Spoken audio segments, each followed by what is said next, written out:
Either your father is Satan or your father is God. Okay? And so part of that is understanding who's telling you what to do. Okay? And so with God, we have the ultimate authority, the ultimate, most knowledgeable, most wise person in the entire universe telling us what to do and what not to do. Does that make sense? And so there is no other person whose commands, whose advice, whose guidance is more valuable than God's. Would you guys agree with that?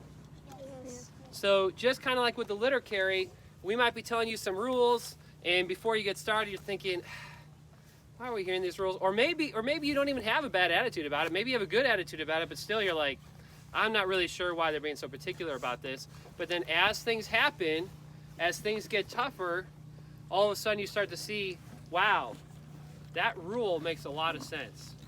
Can you guys all identify with that? Yes.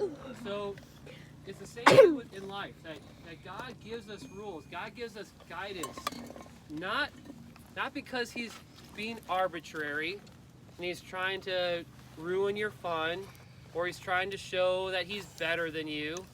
It's because he loves you and he wants what's best for you. And there might be things that you don't quite understand or you prefer to go do something else, but he understands that if you go one way or you go the other way and you don't walk the right path, that ultimately it's going to lead to your destruction.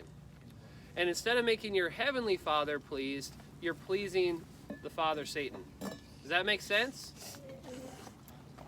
My challenge to you last night is the same challenge again. I really want all of you guys to think about who is your father. Like I said before, it doesn't matter what family you grew up in. If you grew up in a family where your parents believe in Jesus, if you grew up in a family where your parents don't care about who Jesus is, it doesn't matter. When you die and you stand before God, he's not going to ask you what your parents believed. He's not going to say, oh, I knew your dad or I knew your mom.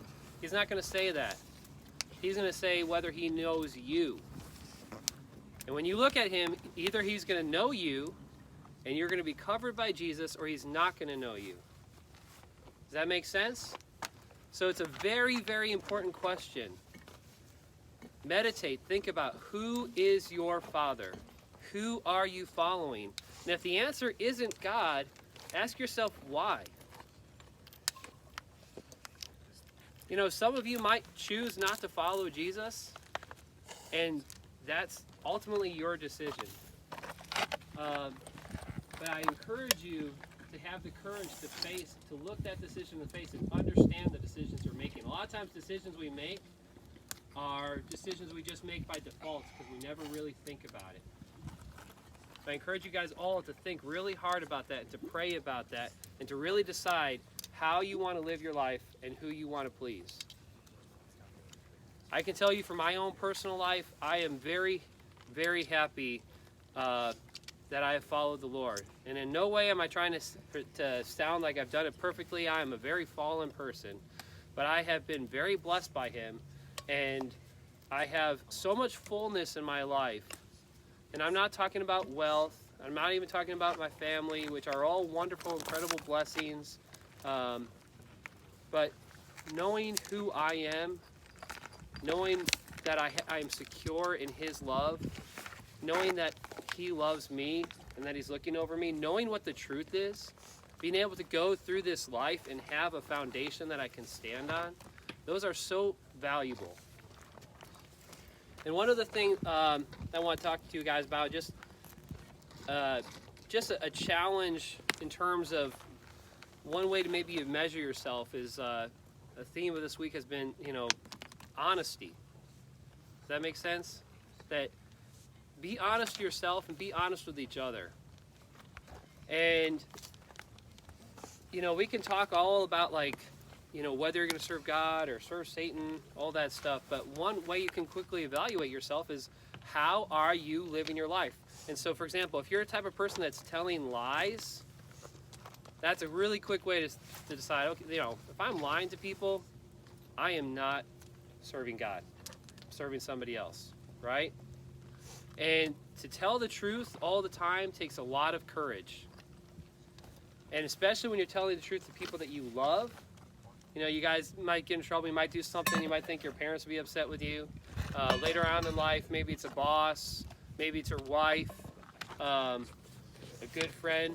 But you want to be the type of person that is known to be honest and tells the truth. And especially the people you love. One thing I always tell my kids, Max, is lying a big deal in our house? Yeah. Why? Because if you lie about something, if you tell the truth about something, then you'll learn from your mistakes. But if you lie, then sometimes your parents will believe you and you won't learn. And you'll kind of get into a habit of lying. And it's super bad to lie. And your parents need to know the truth. And even if you do tell the truth and you do something wrong, it's better than doing something wrong and telling a lie. And that's like two mistakes. So Go ahead, Roger. What are you going to say? Also, telling the truth would be so much easier because if somebody were to know that you were lying, it would completely mess up their trust with you and your trust with them. Exactly. Like, think about smashing those lemons and that melon last night, right? It's a lot easier to destroy something than it is to put it back together. Does that make sense?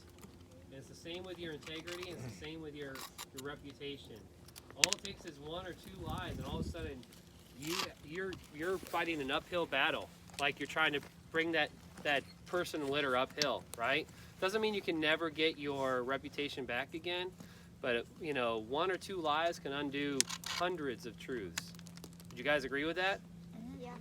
One thing I tell my kids is that I always want them to tell the truth, and the picture that I paint for them is I want them to imagine that they're in a situation where something happens and they're accused of something they didn't do, but it's someone very respectable.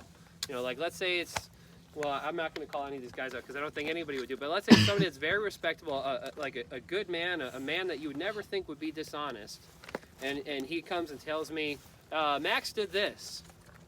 And I just can't believe that Max did it. And I go to Max, and Max says, Dad, I didn't do it. And now I have to decide, who do I trust? My son or this respectable man that's telling me my son did something? It's my son's word versus his word.